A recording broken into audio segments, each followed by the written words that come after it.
প্রিয় দর্শক, আসসালামু আলাইকুম। আশা করি সবাই ভালো আছেন। আপনারা সবাই অবগত আছেন যে নিত্য পণ্যের দাম কিভাবে বাড়তেছে। এখন বাড়তেছে কারা? যারা কৃষক তারা বাড়াচ্ছে, নাকি যারা ক্রেতা তারা বাড়াচ্ছে, বা নাকি যারা ব্যবসায়ী তারা বাড়াচ্ছে? আসেন সেটা নিয়ে আমার এই ছোট্ট জ্ঞানে একটা আলোচনা করে দেখাই আপনাদের। সর্বপ্রথম আপনি যে এই তেলের বোতলটি দেখতেছেন, এটা একটা হাফ লিটার তেলের বোতল। এই হাফ লিটার তেলের বোতল আমি যে এলাকায় থাকি মাওনা থেকে নিয়ে আসছি। এই মাওনা এই তেলের বোতলটার দাম মাত্র ১২০ টাকা।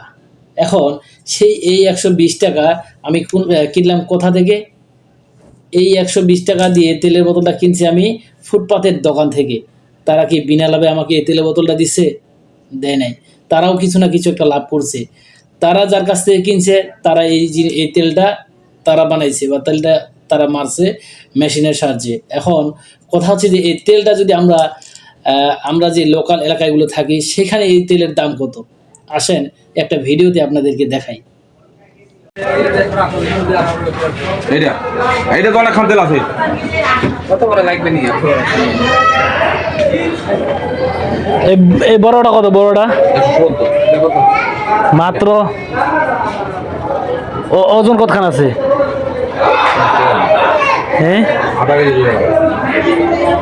এটা কত? কম সম হবে? কম সম ঠিক আছে। আজকে ফেসবুকে দেখাম আজকে। ঠিক আছে, 25 টাকা। কেমনে সেই 500 গ্রাম সয়াবিন সরিষার তেলের দাম 170 টাকা লাগায়। ভিডিওতে আপনারা দেখলেন যে একটা তেলের বোতলের দাম কিভাবে পর্যায়ক্রমে বাড়ে।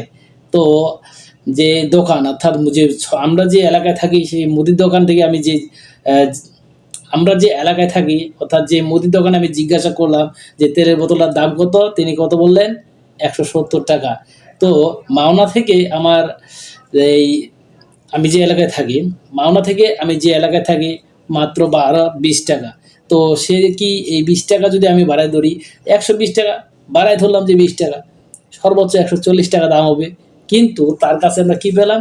170 টাকা। নিলে নেন, না নিলে নাই। এই যে পরিস্থিতিটা হইল, সেটা কি শুধু একটা পণ্যে না, গোটা বাংলাদেশে এমন অনেক হাজার হাজার উদাহরণ আছে যেটা আমার পক্ষে দেওয়া সম্ভব নয়। আপনারা দেখে নিতে পারেন। আপনারা যদি ভোক্তা অধিকারের ভিডিওগুলো দেখেন সেখানে দেখতে পাবেন যে একটা নিত্য পণ্যের দাম কিভাবে বাড়তেছে, কিন্তু এটা আমরা আসলে কমাইতে পারি না। কি জন্য? কারণ আমাদের সেরকম ক্ষমতা নাই, বা আমাদের কাছে পাওয়া নাই। যদি আমাদের কাছে পাওয়া থাকতো তাহলে আমরা 50,000 বা 1 লাখ বা 2 লাখ টাকা জরিমানা করে আসতাম। এখন আপনারাই বলেন যে মাত্র 3 কিলোমিটার দূরে, মাত্র 3 কিলোমিটার দূরত্ব, সেখান থেকে এই তেলের বোতলের দাম 50 টাকা বেড়ে গেল। এখন একটা তেলের বোতলের দাম যদি 50 টাকা বাড়ে, তাহলে অন্যান্য যে পণ্যগুলো আছে সেগুলোর দাম কি পরিমাণ বাড়তেছে একবার আপনারাই খেয়াল করেন। তো আমি আপনাদেরকে একটা উপদেশ দিব যে আপনারা যারা যেখানেই থাকুন না কেন, যখন কোনো জিনিস কিনবেন সেটা একটু যাচাই বাছাই করে কিনবেন, যাতে করে আপনি না ঠকেন। যেহেতু আমরা সাধারণ জনগণ, সেহেতু আমাদের কিনে খাইতে হবে। তো কিনে খেতে হলে আমরা যেখানে থেকেই কিনি না কেন একটু যাচাই বাছাই করে কিনবো। আর আমি যে দোকানটাকে নিয়ে ভিডিওটা বানাইলাম সেটা আমারই পরিচিত একজনের দোকান। তো জানি না সেটা তার কাছে কেমন লাগবে, কিন্তু তারপরেও আমি জাস্ট জানাই দিলাম। এখানে আমি প্রতিবাদ করতেছি না বা তাকে ধরাই দিচ্ছি না যে সে এই জিনিসটার দাম বেশি রাখছে। সে তার লাভের জন্যই রাখছে, সেটার জন্য সে জবাবদিহিতা করবে।